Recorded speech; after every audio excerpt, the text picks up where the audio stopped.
পিরোজপুরের ইন্দুরকানীতে Bailey bridge ভেঙে খালে পড়ে গেছে কয়লা বোঝাই ট্রাক।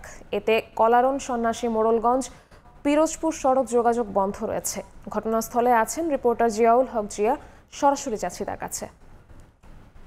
জিয়া, পিরোজপুর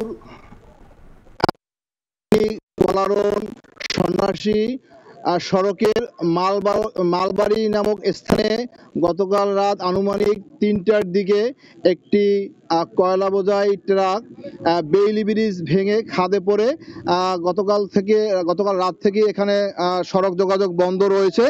তো আমরা এখানে এসে সকালে স্থানীয়দের সাথে কথা বলে জানতে পেরেছি, তারা যেমনটি বলেছেন যে এই খুলনার কয়রা থেকে কয়লা বোঝাই যে ট্রাকটি আসলে নিয়ে আসা হয়েছিল ইন্দুরকানীতে ইটভাটার জন্য। সেখান থেকে আসলে গতকাল রাত্র ৩টার দিকে ব্রিজটি কয়লা বোঝাই ট্রাক নিয়ে ভেঙে পড়েছে।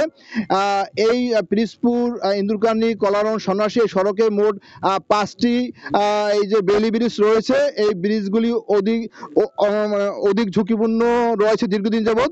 এখানে সড়ক ও জনপদের পক্ষ থেকে যে এখানে ঝুঁকিপূর্ণ ব্রিজের যে সাইনবোর্ড সাঁটানো ছিল সেটি দীর্ঘদিন ধরে ছিল, কিন্তু এই যে 4 থেকে 5টি যে ব্রিজ ঝুঁকিপূর্ণ, এই ব্রিজগুলি ঝুঁকিপূর্ণ রয়েছে।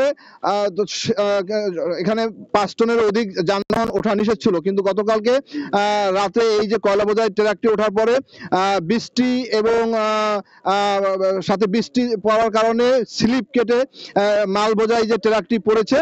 এটির ফলে সন্ন্যাসী কলারণ মোংলা এবং রামপাল মোংলা এর সাথে যোগাযোগ বন্ধ রয়েছে। তো এখন পর্যন্ত উদ্ধার অভিযান শুরু হয়নি। হয়তো কখন নাগাদ উদ্ধার অভিযান শুরু হবে এটা এখনো আমরা যেহেতু আজকে বন্ধের দিন হওয়ার কারণে এখন তো কর্তৃপক্ষ আমরা যোগাযোগ করতে পারি। তো এখানে স্থানীয়রা জানিয়েছেন যে দীর্ঘদিন যাবত এই যে ঝুঁকিপূর্ণ হওয়ার কারণে এই সড়কটি থেকে মানুষজন ঝুঁকিপূর্ণভাবে চলাফেরা করে। তাদের দাবি যে এই সড়কে যে 4টি বেইলি ব্রিজ রয়েছে অতি দ্রুত এগুলি মেরামত করা হোক, এমনটি দাবি স্থানীয়। এই ছিল ট্রাক খাদে পড়া সর্বশেষ আমার কাছে। সরাসরি যুক্ত ছিলাম পিরোজপুরে।